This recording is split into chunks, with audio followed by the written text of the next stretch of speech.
If you get morning stiffness, this is for you.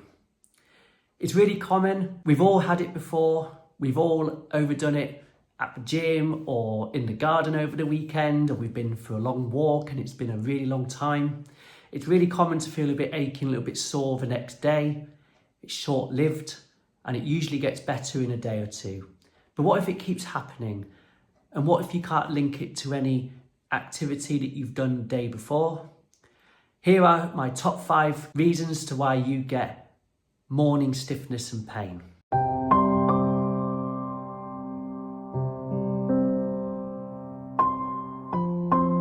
My name is Tom Smith and I'm an osteopath and naturopath based here in Riccall, just in between York and Selby. And if you experience morning stiffness, it's really common. One of the most commonest reasons for that is exercise. And if you do like to exercise, you like going to the gym or you do gardening or you've been for a long walk, it's really common to experience morning stiffness just simply because when you're healing overnight, your body goes through a natural healing process to the micro tears and the micro inflammation around the joints, the connective tissues, the muscles. And so what happens is when you wake up in the morning, you feel a bit aching, a little bit sore, and it does get better with heat, some movement and some gentle exercises. I always say this to patients, it's really common to get a little bit sore and a little bit stiff the next day or two after a treatment. And that's typically just because of the work that we've done here in clinic. It's really short-lived. Some people don't experience it, but it just might explain it if you wake up the next day and you feel a little bit sore. If it lasts for longer than a couple of days or it's disproportionate to what you would expect, then feel free to let me know, or next time we see each other, I'll try my best to modify the treatment slightly. Number 2, you've got joint and disc hydration. Those of you that don't know, is that the discs that are sandwiched in between the vertebrae go through a process overnight where it absorbs fluid, and that's typically and technically why you may be a little bit taller when you first wake up in the morning by a few millimeters. By keeping yourself hydrated throughout the day with lots of water, less caffeine, less alcohol, can all make such a big difference to keeping you lubricated.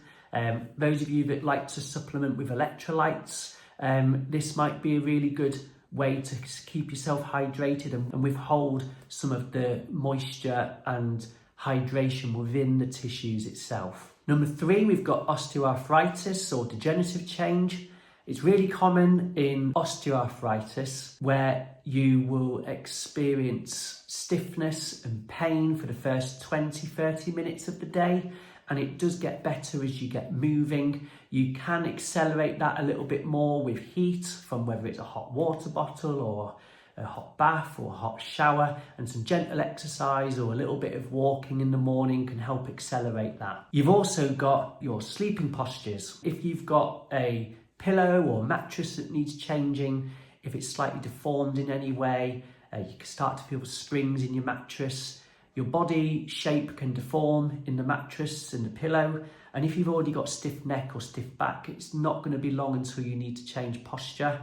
And if you're tossing and turning overnight, just trying to get comfortable, you may need that extra support and cushioning to help alleviate any discomfort throughout the night, which can potentially lead to stiffness when you wake up. And number 5, we've got morning stiffness is not typically associated with any exercise. You may have experienced it for some time, you just can't explain it. You might have signs of fatigue, feeling unwell, fever. We could point to something that's more sinister or maybe more widespread or systemic. And another condition that you can experience is rheumatoid arthritis.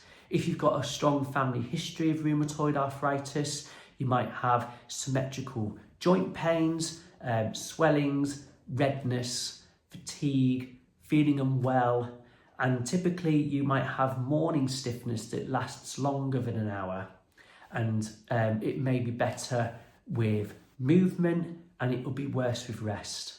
If we suspect that you may have something like rheumatoid arthritis or you've got a strong family history, you can go to the GP and get a blood test, and it's also managed by a rheumatologist. If obviously you come to the clinic and you've got these signs and symptoms, then we'll do our best to refer you back to your GP and get the right care that you need.